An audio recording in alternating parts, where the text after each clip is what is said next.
tuit que el presidente, bueno, retuitea varios tuits del presidente donde se acosa y se hostiga a Ian Moshe, ¿se acuerdan, no? Este activista por los derechos de las personas con Con, capacidades diferentes exactamente, con espectro autista, y en este espectro caso autista. puntual, que obligó, la justicia estaba obligando al presidente a retirar ese tuit.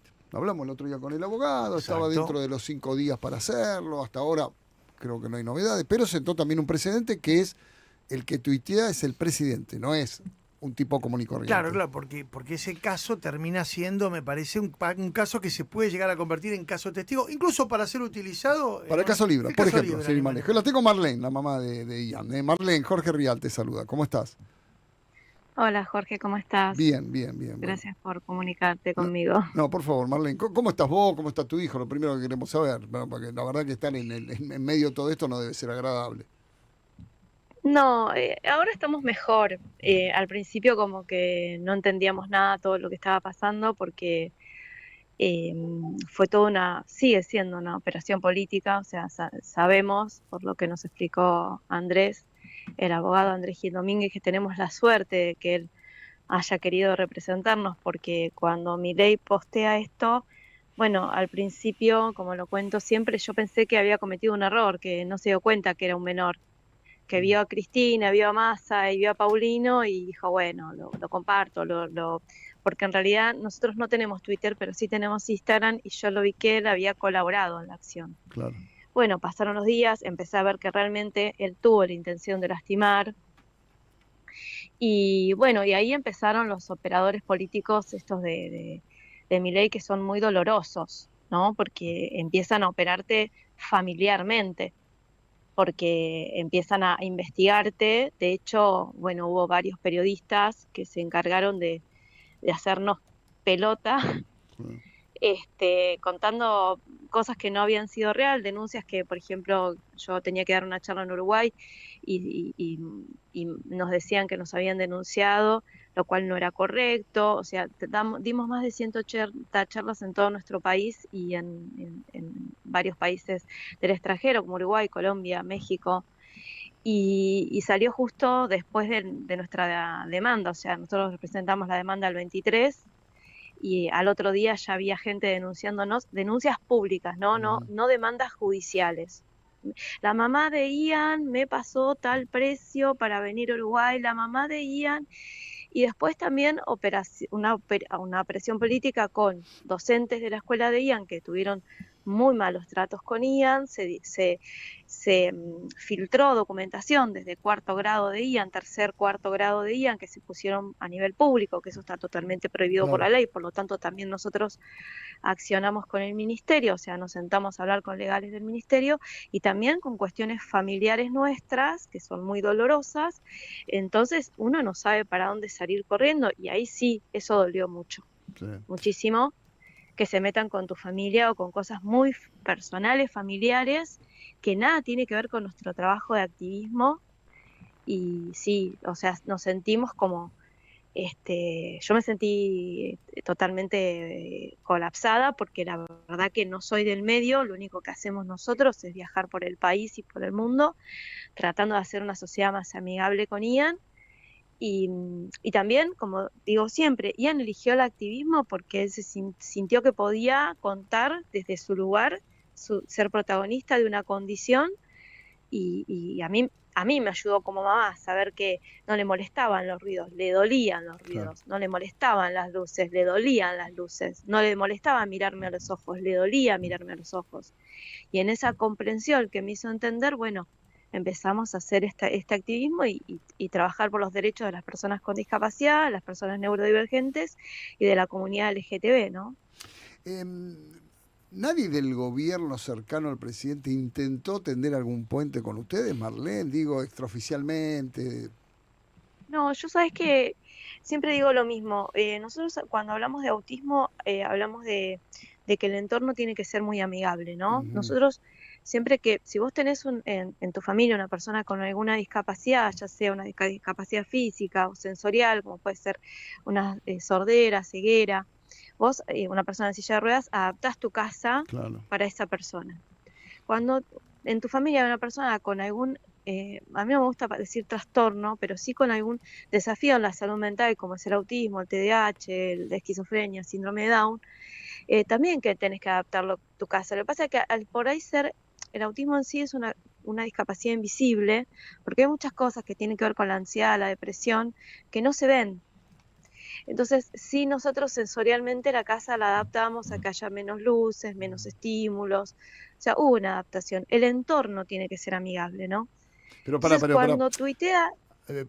cuando tuitea esto el presidente, Sí, yo hablo del entorno, ¿no? Si nosotros tuvimos que, claro. si el entorno es tan importante para una persona con discapacidad, para un presidente el entorno tiene que ser más aún importante, porque uno se puede mandar una macana. Yo vuelvo a decirte, yo al principio pensé que él no vio que era un Claro, niño. claro. Y alguien del entorno, te habrá dicho, pero mirá que este es un pibe, que No, pero tiene está 12 interesante lo que años. decía. A ver, Marlene, interesante, porque yo te pregunté por el entorno del presidente e inteligentemente me estás hablando del entorno de tu hijo para vivir el minuto a minuto. Y me estás hablando entonces de La calidad de vida, y mejorar la calidad de vida de una la persona. toxicidad del entorno del presidente, entonces, que nadie le dijo, che, hermano, lo Exactamente. que estás haciendo es una cagada, Y ¿no? también, ¿sabés qué otra cosa? Que nadie de oficio actuó. Claro. Cuando se contacta con nosotros Andrés Gil Domínguez, Ujú. él me dijo, ¿vos estás preparada para el rebote? Yo la verdad no sabía cuál podría llegar a ser el rebote, te soy sincera. Claro. Le dije que sí, más de decirle cuca, a veces le dicen autista cuca, Ujú. autista gay porque tiene el pelo largo, Dios santo. o que parece una nena y no es un nene, Hay que o ser. que yo lo enfermé de autismo para hacerme La famosa. culpa es De hecho, tuya, yo tuve claro. muchas, Claro. claro, y bueno, si vamos al caso, el autismo se considera, se dice que se decía, gracias a Dios se cambió en el manual de diagnóstico, que era culpa de las madres porque eran madres abandónicas o madres freezer. Dios santo. Así que sí, muchas veces me han dicho, bueno, que yo lucraba con el autismo de mi hijo.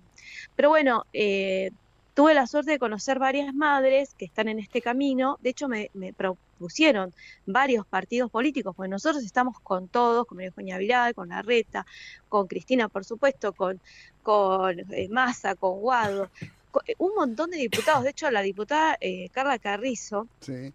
que es del radicalismo, ella nos ayudó a escribir la ley de capacitación docente obligatoria en discapacidad con la actual directora de inclusión de la ANDIS, Romina Núñez, que Claro. hoy no nos da ni bola. Ah, mira vos. Pero, ¿Por qué no le da bola? pero no sabemos. O sea, dejó de darle bola. Sí, ella es una mamá como yo, Sí. que es abogada especialista en discapacidad, escribió la ley y la acompañamos todo, incluyendo la Inés Esteves, junto a la diputada Carla Carrizo, y se empezó a tratar la ley para ponerla en el Congreso, y una vez que ella ingresó, nos recibió una vez y listo. Que fue la vez que nos recibió Diego Spagnolo, donde Diego Spagnolo nos dice, si vos tuviste un hijo con discapacidad, es problema tuyo y no del Por eso, Estado. culpa tuya, por eso. Es lo que te dijo. Y a Aparte, partir de, lo de a Spanuolo, partir de ahí, Marlene, lo de Spanuolo, cada vez que lo contás yo no lo puedo creer. Dijo esa barbaridad, ¿sí? sí, y lo más, sí, lo dijo así porque Una cuando yo le bestia. pregunto para saber cómo iban a actuar con las personas con discapacidad y los derechos, me preguntó exactamente cuáles derechos. Los derechos de que vos no pagás patente y yo sí, vos no pagás estacionamiento y yo sí. Ah, Entonces, bueno. desde el principio se notó, yo creo que ellos pensaban, porque lo que él me cuenta a mí, en este contexto de la charla, habla de que las personas con discapacidad tenían que ser contratadas por empresas privadas. Digo, sí, todo muy lindo, pero una persona, por ejemplo, en el caso de mi marido, que también tiene una discapacidad, si vos lo metés a laburar 8 horas diarias en un call center, no va a poder laburar. O sea, Claro. vos tenés que preparar el espacio para una persona, el entorno tiene que ser amigable. Me vuelvo a cuando Andrés Gil me dice, Andrés Gil Domínguez me dice, estaba preparada para la vuelta, ¿no? Ujú. Y me dijo, ¿vos te diste cuenta que no actuó ningún juez de oficio, ningún fiscal de oficio, ni ninguna defensoría de menores? ¿Sabés por qué? Porque tienen miedo al presidente. Claro. Y él tiene algo muy concreto, la verdad es la verdad. Y la verdad es que el presidente cometió un delito y yo voy a luchar para los derechos de las personas con discapacidad y los derechos de las infancias. Antes de hacer la denuncia, Ian se leyó la Convención de los Derechos de las Infancias y la Convención de los Derechos de las Personas con Discapacidad. Después Andrés le pasó el expediente, Ian lo leyó, que tiene un montón de fojas, y dijo, denuncio yo. Opa. Primero él era el denunciante. Sí, sí. Después nos empezaron a poner barreras. Bueno, terminé acompañando la demanda con Ian. Y ahora también nos piden que llevemos el escrito físico a tribunales. O sea, sí marca un precedente, que creo que el más importante es la violencia institucional. Sí marca un presidente con presidentes las 24 horas del día, y sí marca el precedente de la violencia que estamos viviendo y el miedo que nos hicieron vivir de que sacaron fotos de la puerta de mi casa, y no la sacaron de Google, vinieron, le sacaron una foto, porque yo en la puerta de mi casa tengo una bolsa de arena, entonces la foto que pusieron en Twitter era actual. Después este periodista Tomás Díaz Cueto entrevistó a una de mis hijas, que fue terrible para nosotros familiarmente, porque hay una situación detrás que ellos desconocen. De hecho, mi hija menor le dice: mirá que vos te vas a meter en un ámbito familiar muy difícil y delicado que vivimos todos. Mi hijo, y Díaz Cueto le contesta a mi hija, que ella lo tiene en un texto en su WhatsApp, dice: a nosotros no nos importa la verdad, a nosotros nos importa hacer la mierda a tu vieja prácticamente. No, entonces, entonces ahí entramos en, no quiero decir lo mismo, pero cuando tocan algo de tu familia tan delicado como es uno de tus hijos, y dicen tantas cosas como que yo utilizo a mi hijo, que lo tengo encarcelado en mi casa, que lucro con él, Ian va a la escuela, estudia japonés porque a los 16 años sueña con irse a Japón, pero también Ian me dice: mamá, yo quiero ser activista, quiero ser diputado, quiero ser periodista, y yo quiero conocer a todos. De hecho, una de las entrevistas hermosas que le hizo fue Eduardo Feynman, y él lo adora, Eduardo.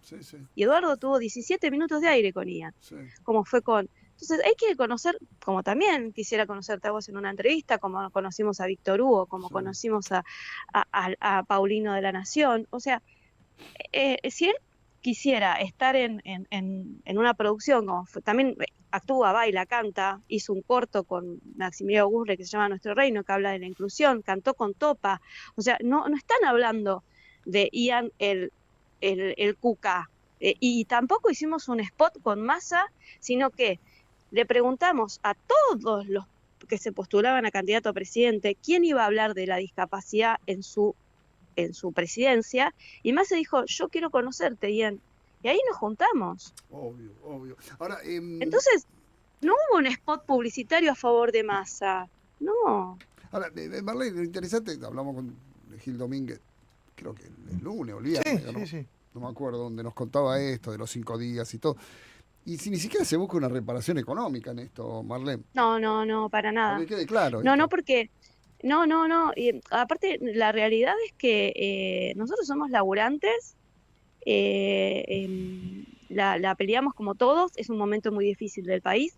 Yo soy docente y soy capacitadora, o sea, si a mí me contratás y me invitás a Uruguay 3 días, a capacitar 2 días, a la mañana y a la tarde, a docentes, o sea, pasé mis honorarios y los gastos del viaje, de estadía y de comida, que como viajo a todas las provincias.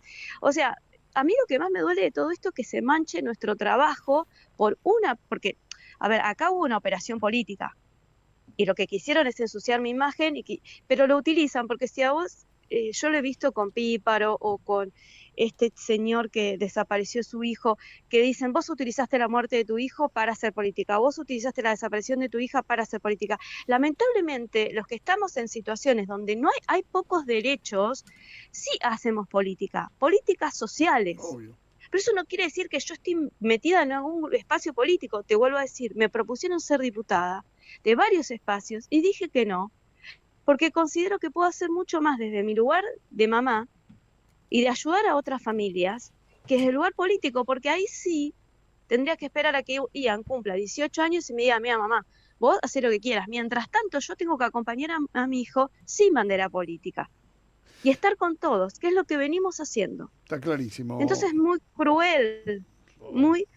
cruel, doloroso tanto para mis hijos, porque mis hijas estaban asustadas, mi hijo también, tuvo que dejar de ir solo a la escuela porque tenía miedo de ir caminando solo, que él este año pudo, como proyecto de su condición, estaba la independencia y la autonomía de poder ir caminando solito a la escuela. O sea, la gente no sabe el daño que esta persona está... Yo siempre digo, ¿cuál es mi sueño? Que Milei termine su mandato con el menor daño colateral posible. Ese es mi sueño. Me parece muy bien, Marlene, y es lo que se merece. Marlene, te agradezco. Obviamente estamos muy cerquita de todo esto que pasa. Te mando un beso grande, gracias. Marlene, la mamá de Ian, charlando con nosotros. 11:53. Che, la madre de Ciudades cumple